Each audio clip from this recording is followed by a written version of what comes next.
Ciao e benvenuti nuovamente nel mio canale. Oggi volevo parlarvi di un altro tipologia di piedino, nonché il piedino per l'orlo arrotolato. Ho avuto moltissima difficoltà ad utilizzarlo perché ci vuole una tecnica particolare che poi vi farò vedere, ma è altrettanto utilissimo. Perché?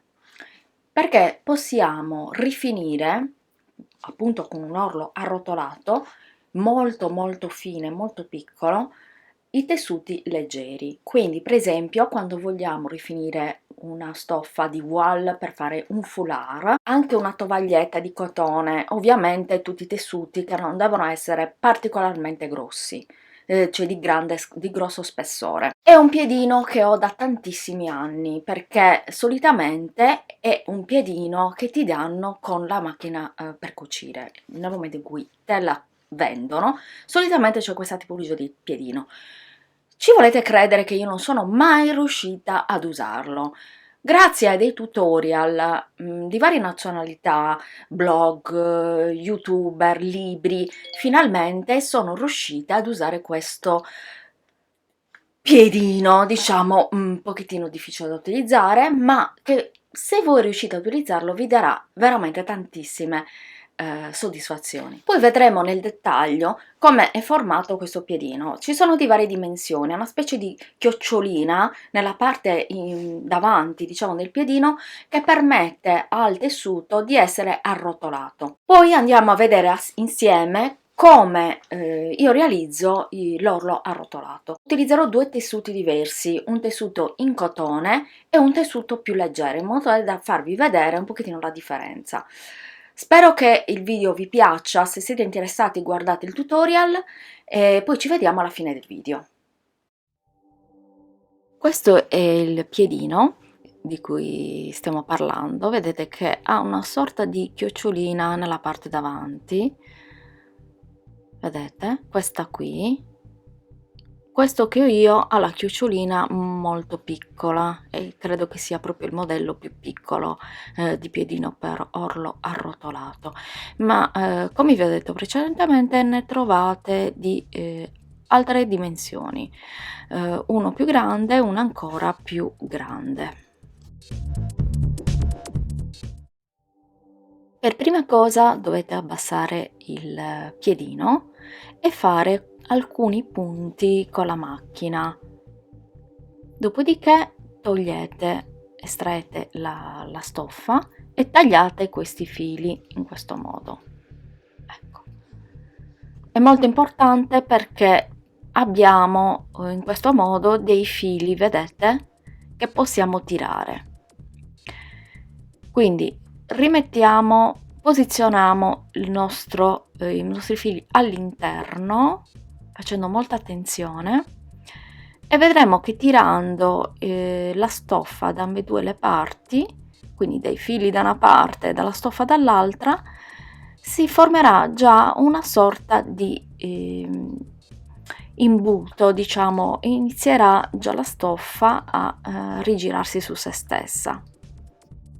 Quindi poi abbassate il piedino e iniziamo a lavorare facendo molta attenzione, diciamo, a tutto il lavoro. È molto difficile perché questa, diciamo, che è la stoffa più difficile perché è un voile, ho utilizzato un voile, come se volessimo rifinire, diciamo, una sciarpettina in voile, eccetera. Vedete che si sta rigirando da sola la stoffa. Vedete? Fa tutto da solo, quindi gira la stoffa e poi la cuce in questo modo.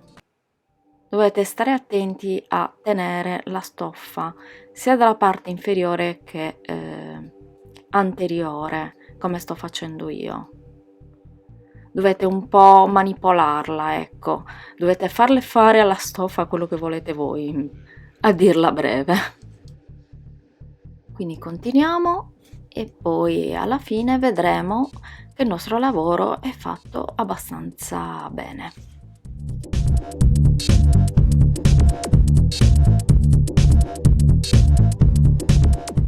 Ora volevo farvi vedere come possiamo realizzarlo anche con una stoffa in cotone.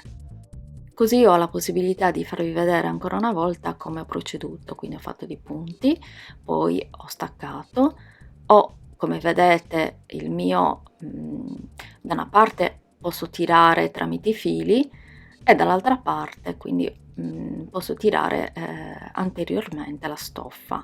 Vedete che si è già rigirata. Faccio la stessa identica cosa che ho fatto con l'altra stoffa e devo dirvi la verità, con questa è molto più facile perché non è voile, il voile è veramente difficile da manipolare, quindi il mio consiglio è di iniziare con una stoffa proprio come questa, quindi una stoffa più robusta, come può essere un cotone leggero. Anche questo è un cotone non troppo leggero, quindi potreste utilizzare un cotone ancora più sottile.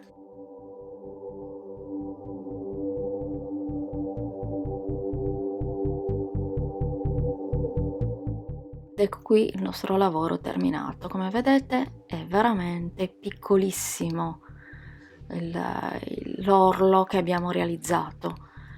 Eccolo qui, veramente piccolo.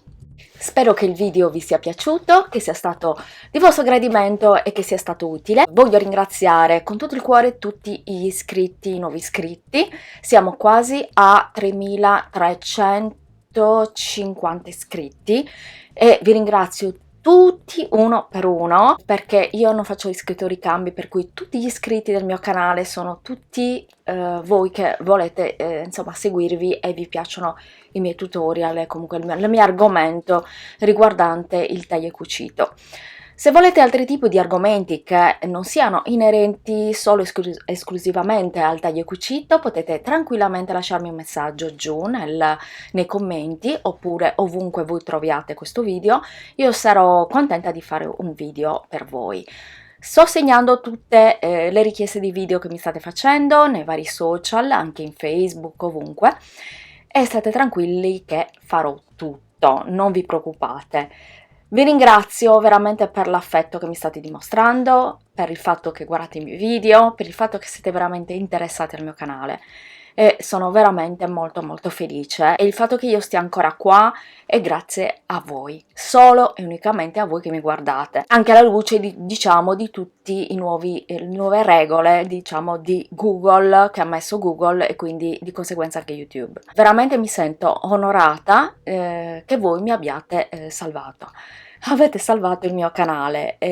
E quindi la cosa principale secondo me che ognuno di noi dovrebbe fare avendo un canale è ringraziare chi guarda i nostri video, e io veramente vi mando un bacione enorme, veramente grazie per tutto l'interesse, per il fatto che guardate i miei video, che commentate, che mettete like, che mettete dislike, non importa, però grazie a tutti, anche agli haters, perché anche loro hanno contribuito a guardare i miei video e a far sì che il mio canale non smettesse di lavorare per Google e io lavorare per Google e il Google lavorare per me, ovviamente. Allora, vi mando un grande bacio, noi ci vediamo al prossimo video e grazie a tutti. Ciao!